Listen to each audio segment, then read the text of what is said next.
Hi, David. How you doing? Okay, the first thing I wanted to mention is that you had submitted a InDesign file for this, and we had all of these are missing links. That's what all these question marks are. Question mark, question mark, question marks. None of these have been embedded, so and they're not linked either. So you're getting low resolution proxies of everything you've placed. So I can't really tell what's low and what's high resolution, but don't forget all of your images should be high resolution. I opened it in Adobe Acrobat DC, so I did get a reasonable rendition of what's going on. So we start the design development phase 3, part 2, right here.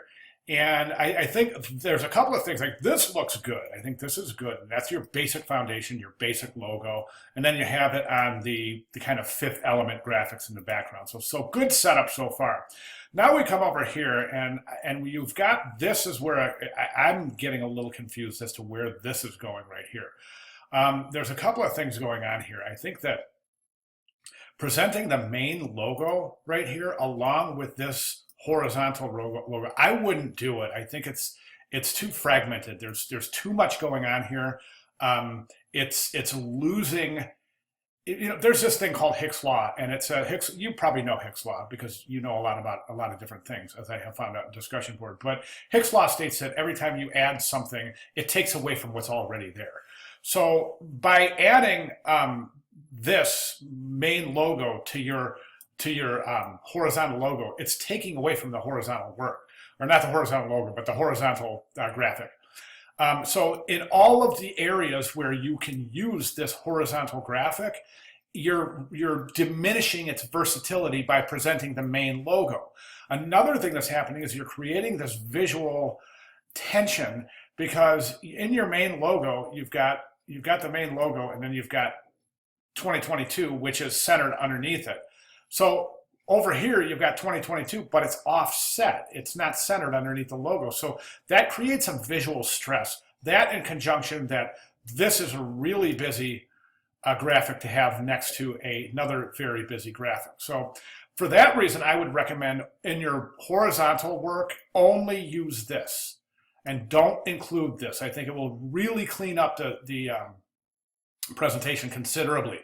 Another suggestion is to end this right here. End the blue where the red ends.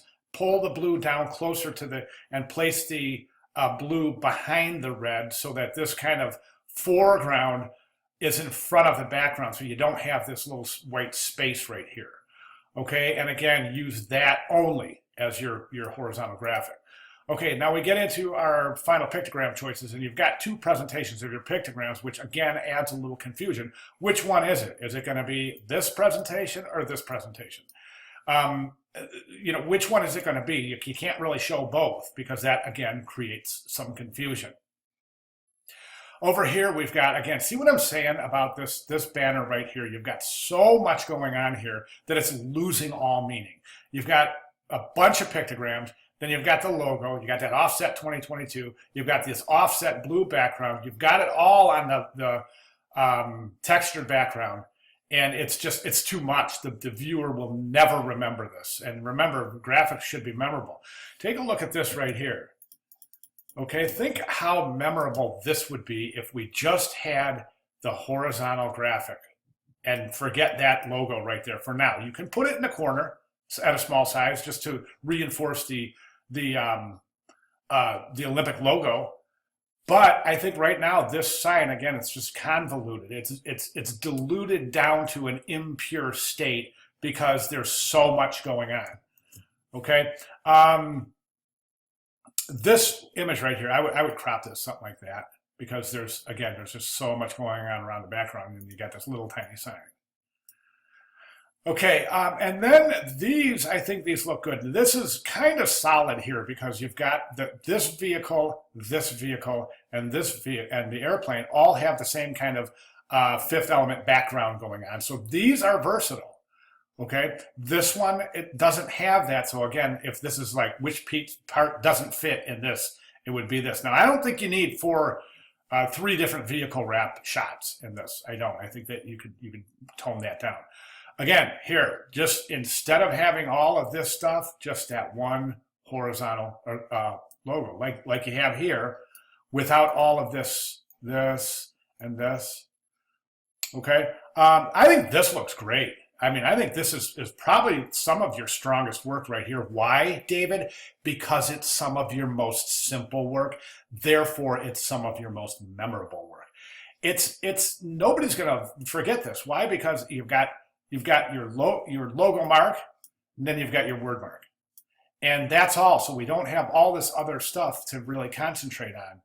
You know, this, and then the rings down here, and then the offset city with the offset mountains, and then the repetition of the whole thing. See what I'm saying? I guess what I'm saying is less is more, David. Over here, final ticket selection, you've got where's the front of the ticket? That's my big question, is we don't see the front of the ticket. This looks great. That's a good idea but again, you should need to show the front of the ticket with the back of the ticket. I think that would make sense. T-shirts look good. And then the merchandising looks good. I mean, I think this is pretty memorable. I think this is one of your best pieces right here. I really do. Why? Because again, it's very memorable because you don't have all of these different things going on. You've got the logo, the word mark, and the rings, and that's it. That's very memorable. Okay, so I bet you're wondering why I did this video in conjunction with the video over in the critique. And the reason being is because I just kind of want to give you some concept. I want to give you some ideas and some direct feedback in terms of how this is going to be graded. And I think one of the things that we're missing here in terms of grading, let's go over to the grading rubric, is depth and scope of ideations and processes. And I say that again because there's just so much going on here and so many different visual styles at play that it's difficult. It's difficult to really wrap your head around what exactly is it that you're trying to say. Again, David, less is more always. And less, I mean, less is it's memorable. And I think I said this at the beginning of the class, and I hope you didn't take offense to it, but I think you tend to over-design. I think you're very aggressive in your design, and I think it comes through as being over-designed. And I think a good example of that is this right here, this banner right here. Okay, imagine this banner here being replaced with this. Think how memorable that would be. Anybody walking by that banner is going to see it and remember it. Here, anybody walking by this banner is going to be just inundated with so much visual stimuli that none of it's going to be memorable. Hope that makes sense. All right, now you're not doing anything wrong, but I think that in terms of depth and scope of ideations and processes, I think that we could really streamline this down to a more simple presentation. And that is my only concern. I think there will be a small deduction based on that. But other than that, I think you understand design. I can tell through your design, your posts and that. But I just wanted to make sure. I know you're working really hard, and that's why I wanted to make this extra video, just so you know where my thoughts stand based on the graphics package so far. Okay, David, any questions, comments, concerns, or other, please let me know. Thanks.